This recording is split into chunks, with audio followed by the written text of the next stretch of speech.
Livre Deutéronome nan, choisi la vie, remet bon Dieu et puis quitter li changer cœur. Livre Deutéronome nan, c'est 5e livre Bible. Et c'est dernier livre Torah. Après peuple Israël la te sorti en Égypte, yo te passé yon année bon monde Sinaï. Côté bon Dieu te entré dans yon alliance avec yo. Mais après ça, yo te fait yon long voyage dans désert. Et à cause rébellion yo ak manque la foi yo, génération qui te sorti en Égypte là, pas entrer dans pays bon Dieu te promet Abraham nan. C'est dans contexte ça, livre Deutéronome nan commencé. Moïse campé devant une nouvelle génération israélite qui pral entrer dans pays promesse là, li pas seulement a répéter quelques lois, li a préparé une nouvelle génération pour comprendre relation yo ak bon Dieu, pour yo pas répéter même erreur parents yo. Deutéronome nan c'est une série gros discours Moïse bay peuple là. Objectif principal li c'est les nouvelles générations pour yo rester fidèle ak alliance bon Dieu te fait avec yo. Nan mitan livre là, gen yon gros collection loi. Loi sa yo représenter condition alliance qui genyen entre bon Dieu ak Israël. Gen quelques là-dedans yo qui nouveau, mais en pile là-dedans yo répété commandement bon Dieu te déjà bay sous mont Sinaï. C'est là nom Deutéronome nan sorti. Li sorti nan yon mot grec qui veut dire deuxième loi. Parce que livre la présenté encore en pile nan enseignement ak commandement bon Dieu te déjà bay yo. Mais Deutéronome pas seulement un livre qui parlait des lois. Il parlait des relations, fidélité, l'amour, obéissance, justice ak choix la vie. Moïse commençait par rappeler peuple la histoire yo. Li montrer Jean génération avant te rebelle. En même temps, li mettait accent sur fidélité grâce à provision bon Dieu pendant tout voyage dans le désert. Oui, bon Dieu te jugé rébellion yo, mais li pas abandonné promesse alliance li.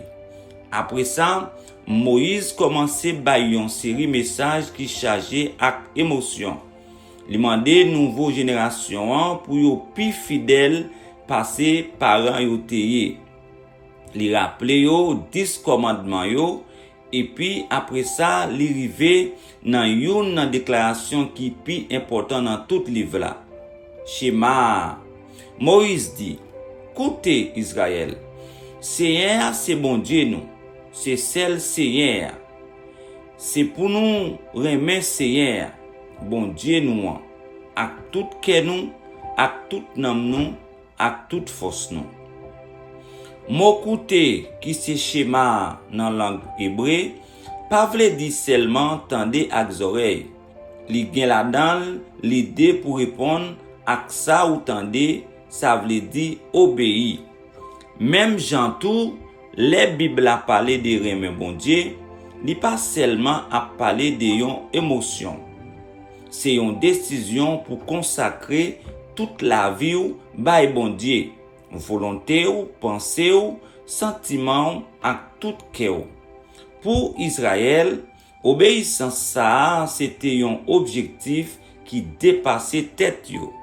Bon Dieu te vle Israël vin yon peuple différent parmi nations yo, yon royaume propre pour la vie yo montrer l'autre nation yo sagesse, justice ak bonté bon Dieu.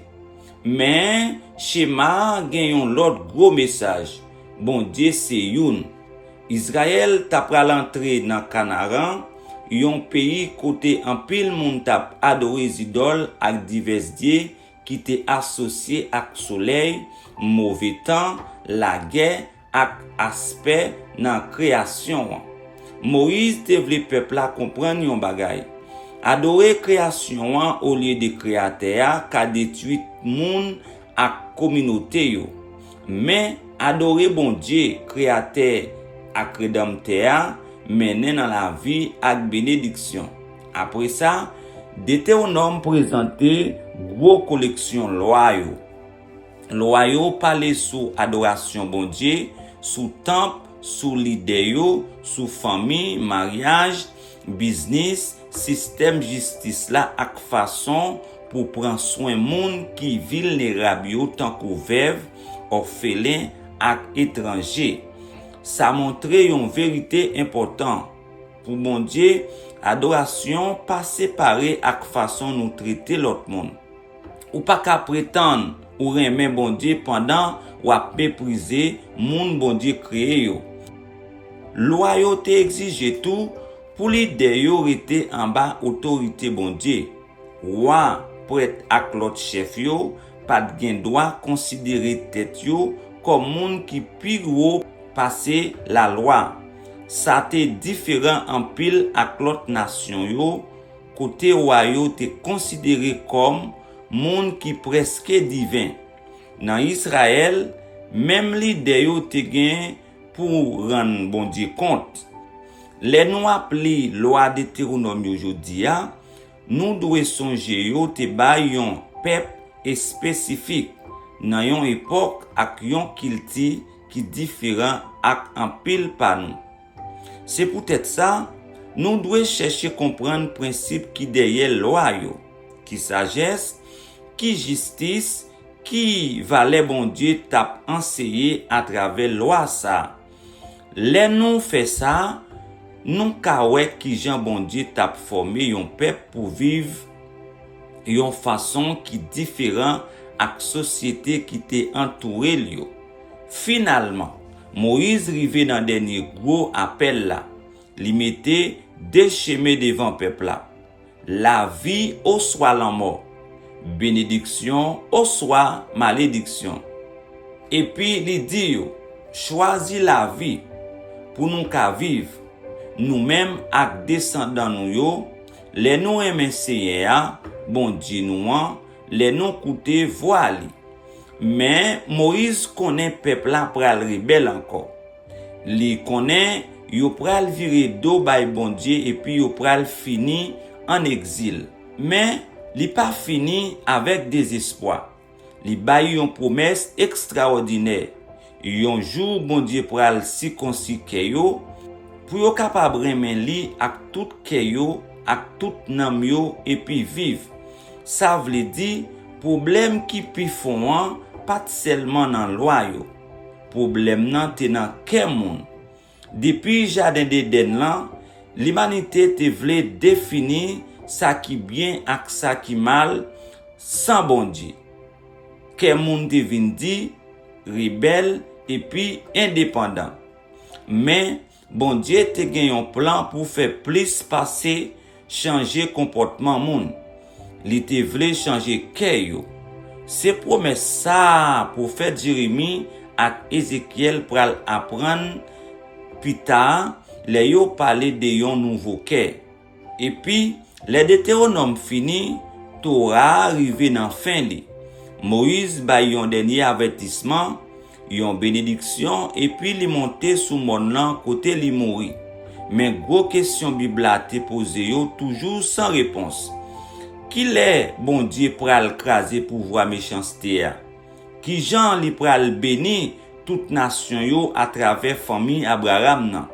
Qui Jean sainteté bon Dieu pral faire face à yon l'humanité qui toujours rebelle? Et puis qui Jean bon Dieu pral transformer que peuple ya tout bon? Pour joindre réponse yo, faut que nous continuer li histoire Bible là.